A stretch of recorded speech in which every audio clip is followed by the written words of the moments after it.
What do you carry when you leave home? A suitcase? Maybe. Perhaps a language you speak only with certain people and a sense of belonging that doesn't quite fit anywhere.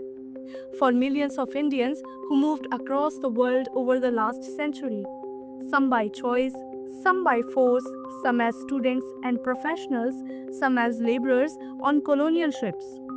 The question of what you carry has never had a simple answer. And for artists in the Indian diaspora, that question has become the very material of their work. Hi, I am Akanksha. Welcome back to Flashback Fridays Season 2, presented by Art with a Beat.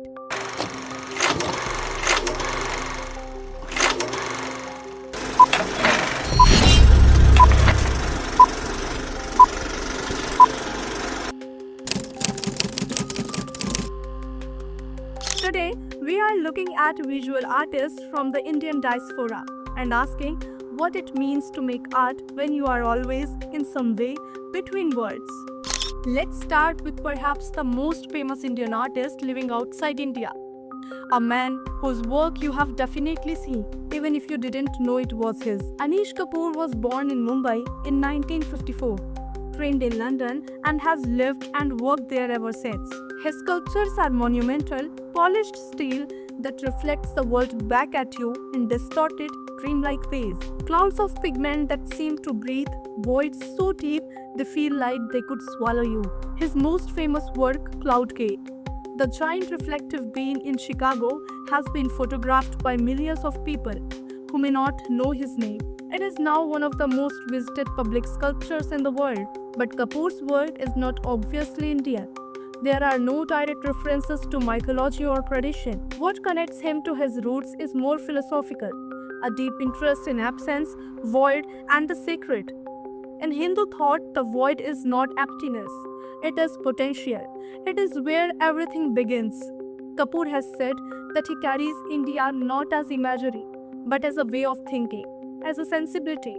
Not every diaspora artist moves away from visible identity. For some, the work is precisely about making the invisible visible. Zarina Hashmi, who went simply by Zarina, was born in Aligarh in 1937 and lived through partition as a child. She later moved across the world, Pakistan, Europe, Bangkok, New York, and spent much of her life making art about displacement, home, and borders. Her medium was printmaking, spare, quiet, almost architecture. She used maps, plans of homes she had lived in, and the Arabic and Urdu scripts of her childhood to explore what home means when you left it, and left it again and again. One of her quietly devastating works is a series called Home is a Foreign Place. 36-foot block prints, each named after a word that has no direct translation. Words in Urdu and Hindi that describe feeling of longing, of shelter, of displacement. Zarina did not shout about loss. She whispered it, and in that whisper, millions of people recognized their own stories.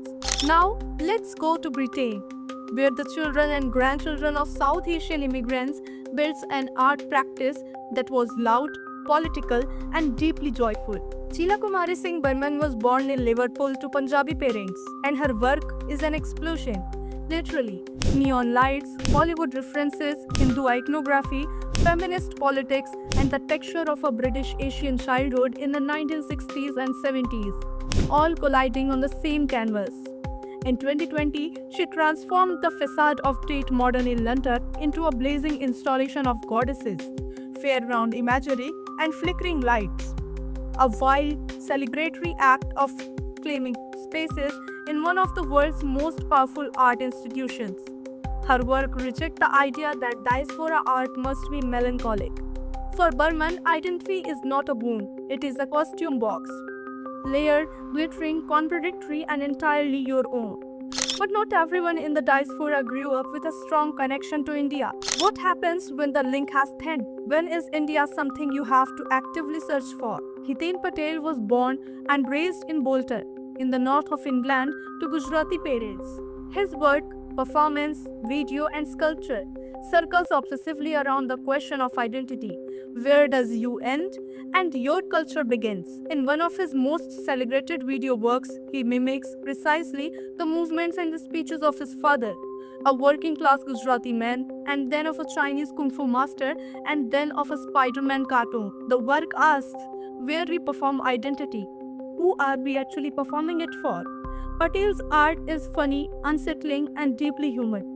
It refuses to give you a neat answer about what it means to be British or Indian or both, because for him and for many second and third generation diaspora artists, the honest answer is it depends on the day.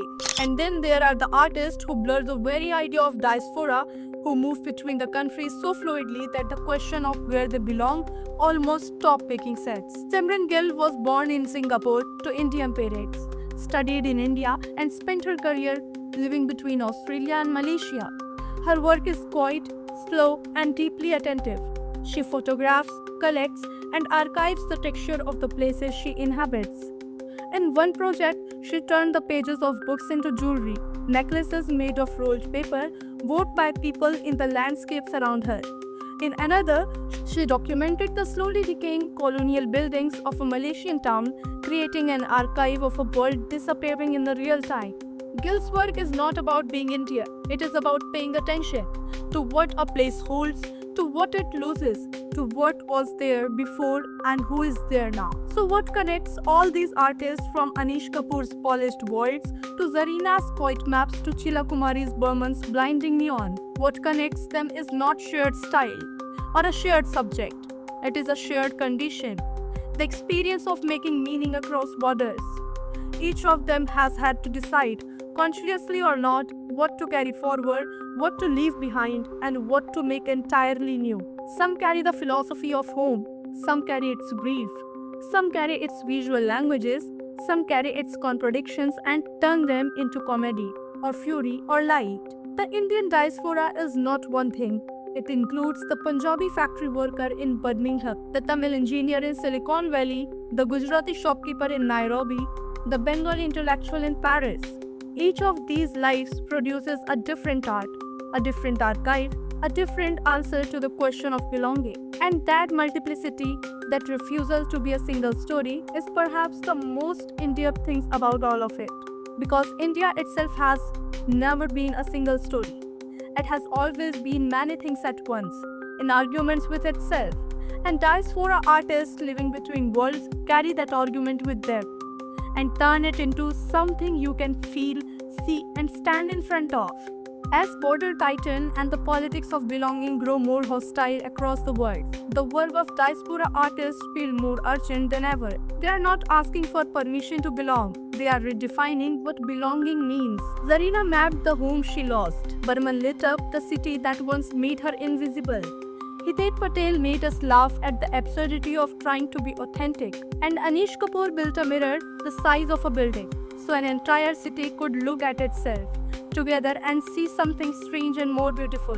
If you would like us to go deeper into the work of any of these artists or explore the Indian diaspora art scene in a specific country, the UK, US, Southeast Asia, tell us in the comments. This was Flashback Friday with Art with Habib. See you next week, where another artwork from the past might just explain your present.